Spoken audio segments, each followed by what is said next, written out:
Joker joker ఆ గంట జోకాలి మళ్ళీ అందుకే చేప పోతుంటాడు రెండు శేఖర్ పట్టుకున్నాడు బాగా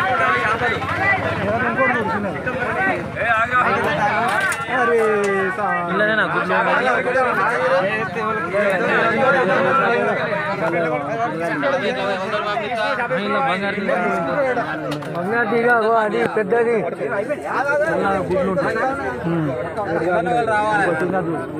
గాల ఉన్నాయి వస్తానే అందరికి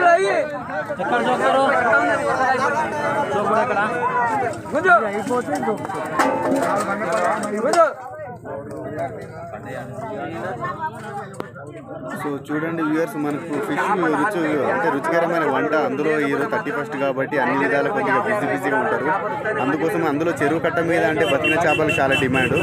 సో మనకి ఈరోజు మనకున్నటువంటి డైలీ యాక్టివిటీస్లో వెళ్ళిపోయి వస్తుంటే సొంత ఊరికి వెళ్ళొస్తానంటే మన చింతనెక్కొండ కాడ చెరువు కట్ట మీద ఉన్నటువంటి దృశ్యము. అప్పుడెప్పుడు మనకు ఇక్కడ చైన్ బండి నడుస్తుంటే హిటాచి నడుస్తుంటే వచ్చినాము. సో ఇప్పుడు మాత్రం అనుకోకుండా ఈ చేపల కోసం రావడం జరిగింది. ఇక్కడ చూస్తున్నారు కదా, మనకు గంగపుత్రులు మన బెస్తవాళ్ళు అంటారు కదా, సో వాళ్ళు పట్టినటువంటి ఈ చేపలను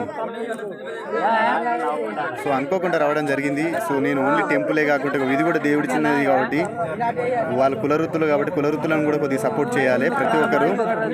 ఇక్కడ ఐస్ చేపలు తినడం కంటే బతుకున్న చేపలు తినడం కోసం జనం చూశారు కదా ఎంతమంది వచ్చారు. అలానే ఇక్కడ ఒక 10 మంది దాకా లేడీస్ టీం కూడా ఉన్నారు మనకు డ్రెస్సింగ్ చేయడం కోసం ఇక్కడ. సో ఇప్పుడు టైం 2 అవుతుంది కాబట్టి ఈ టైం మాత్రం అందరూ సైన్ ఆఫ్ టైం అన్నట్టు. ఈ సైన్ ఆఫ్ టైంలో మాత్రం ఒక కాంటాక్ట్ ఇప్పుడే ఎక్కడం జరిగింది చెర్ల నుంచి వెళ్ళి మన కూరగాయలు చేపల కిండగా. సో 5 తరాజులు అంటే ఒక తరాజుకు వచ్చేసి 15 కేజీలు 20 కేజీలు దొక్కుతున్నారు. ఇక చూసిన రాసి పోసినట్టు పోసిరు వడ్ల రాసి లెక్క. ఇక చూడండి మనకు ఉన్నటువంటి ఇక్కడ ఫిష్ ప్రియులు అన్నట్టు వీళ్ళు. సో మన సొంత అంటే ఈ ఊరు కాకుండా కూడా వచ్చిపోయేటోళ్ళు ఈ కార్లలో బైక్లలో ఈ ఆటోలలో పోయిన వాళ్ళు కూడా వచ్చి చూస్తున్నారు కదా. సో ఈ బైక్లో వెళ్ళేటోళ్ళు ఆటోలో వెళ్ళేటోళ్ళు లారీ కూడా ఆగింది. వాడు పెద్ద లోడ్ వేసుకుపోయే లారీ కూడా ప్రియుడే అన్నట్టు, ఫిష్ ప్రియుడు కాబట్టి. చూడండి మనకు చింతనెక్కొండ కాడ ఎవ్రీ